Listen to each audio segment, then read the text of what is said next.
Assalamualaikum warahmatullahi wabarakatuh. Perkenalkan, nama saya Miftah Siti Maryam dari TI 24F, jurusan Teknik Informatika dengan NIM 2024004072. Terima kasih kepada Bapak Alun yang telah memberikan kesempatan kepada saya untuk mempresentasikan tugas proyek UAS analisis data dan visualisasi data di mata kuliah dasar pemrograman. Baik, untuk mempersingkat waktu, izinkan saya untuk menjelaskan sedikit atau melaporkan singkat tentang analisis data dan visualisasi data. Baik, latar belakang pemilihan dataset dilakukan berdasarkan meningkatnya perhatian terhadap kualitas udara di wilayah perkotaan. Dataset yang digunakan adalah data kualitas udara dari Kota Jakarta tahun 2023 yang mencakup parameter seperti PM2,5, suhu kelembaban, dan kecepatan angin.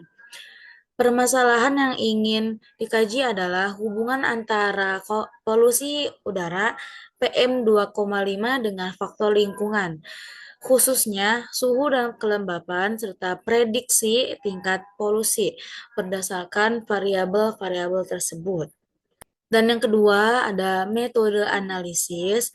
Analisis melakukan beberapa tahap. Yang pertama ada pemrosesan data, kedua ada statistik deskriptif, ketiga ada analis korelasi, keempat ada regresi linear berganda, keempat ada visualisasi data. Nah, apa sih pemrosesan data? Itu berfungsi untuk membersihkan data dari nilai hilang dan outlier. Dan yang kedua adalah statistik deskripsi. Itu tuh berfungsi untuk memahami distribusi dan karakteristik masing-masing variabel. Dan yang ketiga ada analis korelasi. Ini tuh pentingnya untuk menguji hubungan antara variabel menggunakan korelasi Pearson. Dan yang keempat ada regresi linear berganda. Fungsinya untuk melihat pengaruh suhu dan kelembaban terhadap PM2,5. Dan yang terakhir ada visualisasi data. Itu berfungsi untuk menggunakan scatter plot, heat map, dan plot regresi untuk mendukung hasil analis. Baik, yang ketiga ada hasil dan interpretasi. Di sini ada 3 bagian, yaitu ada yang pertama ada statistik deskripsi, kedua ada korelasi, ketiga ada regresi linear. Statistik deskripsi terbagi 3 bagian. Yang pertama ada rata-rata PM2,5 sama dengan P48,2 meter persegi. Yang kedua ada rata-rata suhu sama dengan 30,1 Celcius. Dan yang ketiga ada rata-rata kelembaban yaitu 75,3%.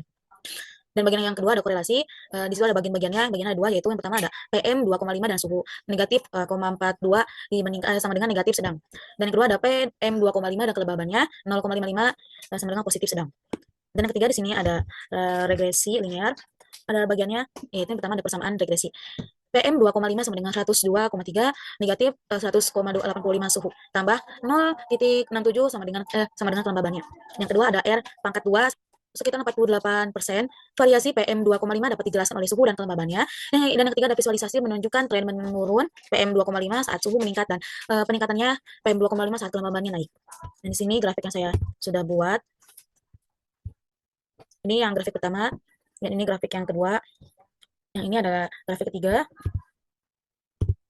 dan ini ada grafik keempatnya, dan ini ada grafik kelima. Baik, kesimpulan dan rekomendasi dari saya yaitu terdapat hubungan signifikan antara suhu dan kelembaban terhadap tingkat polusi udara, dan suhu yang lebih tinggi cenderung menurunkan PM2,5 sedangkan kelembaban tinggi cenderung meningkatkan kadar PM2,5. Oke, rekomendasi dari saya ada pemerintah dapat mengantisipasi lonjakan polusi saat musim hujan kelembapan tinggi. Dan kedua, perlu penambahan variabel seperti emisi kendaraan dan cuaca hujan untuk meningkatkan akurasi model. Mungkin cukup sekian dari saya. Mohon maaf bila banyak sekali kekurangan karena saya masih belajar. Akhirul kalam, assalamualaikum warahmatullahi wabarakatuh.